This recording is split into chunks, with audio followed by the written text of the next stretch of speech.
I have 7 things that you need to do in order to be successful at online fundraising. It's kind of more about kind of the stuff they need to do in order to get started. This is very basic stuff, so I think this is very geared towards kind of small and medium-sized, small and startup-sized nonprofits. So the first one is community. So community and relationships. So Ruthellen will tell you, this lovely woman on my left, that relationships are everything to online fundraising. Well, relationships are everything to fundraising, correct? Buy-in with it. I know. I learned fast when I was. But basically, you have to have a strong community and a strong support base before you start online fundraising.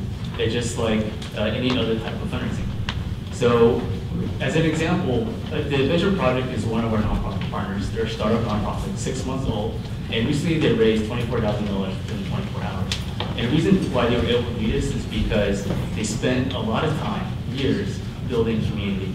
So in a recent campaign, what they did is they got 150 bloggers to help them fundraise, and within 1 day, and eventually they met their goal and was able to reach everything like that. So what this means is that a lot of nonprofits, what we need to focus on is to first develop a relationship, cultivate the relationship and base first before you make the ask. And the cool thing about building the community is that you get to learn 2 things, 2 big things. One is, how your community wants to be communicated. Do they want to hear from you through email? Do they want to hear from you through Twitter?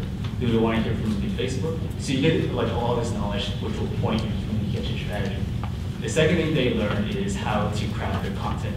The content, in terms of how you write your story, is so important. And some people want to hear stories about the work that you do, or some people want to hear about more about kind of the numbers. So you get to really figure that out. So that would be the first thing they need to do, is definitely have a solid understanding of your community. And there's a resource I didn't get a handout that relates to the 10 principles of peer-to-peer or supporter-driven fundraising. And in that, there's 2 tools they can use to really understand the community and really build it. One is the supporter persona, which is a fancy word for profile, and the second thing is the empathy map. So check it out if you're interested. So moving on, the second thing that you need to do is to understand your internal capacity. So what is that? Internal capacity is what your staff, your volunteers, your support base can really do. So there's typically 3 different roles in terms of online fundraising that that have to play nicely together. One is the technology component, the IT department. The second would be your accounting, people taking the donations, and third would be someone doing kind of the communications. So, and with all these 3, it's kind of basic. You have to understand your goals, the roles, and the responsibilities.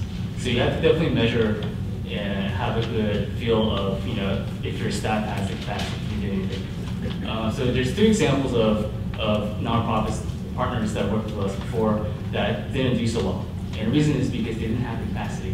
One of them, their executive director went on vacation for 2 weeks during the middle of their campaign. So they didn't have the capacity to do anything. And the second one is they had a lot of donor and staff fatigue from a previous campaign. So if you do online fundraising, especially if you do a campaign, which a lot of people do, be sure you kind of plan it out in your fundraising plan. The third, which I think is one of the most important ones, is the narrative, the story. The stories are what draw people to your nonprofit. It's what really draws people in to kind of engage with you and also take action.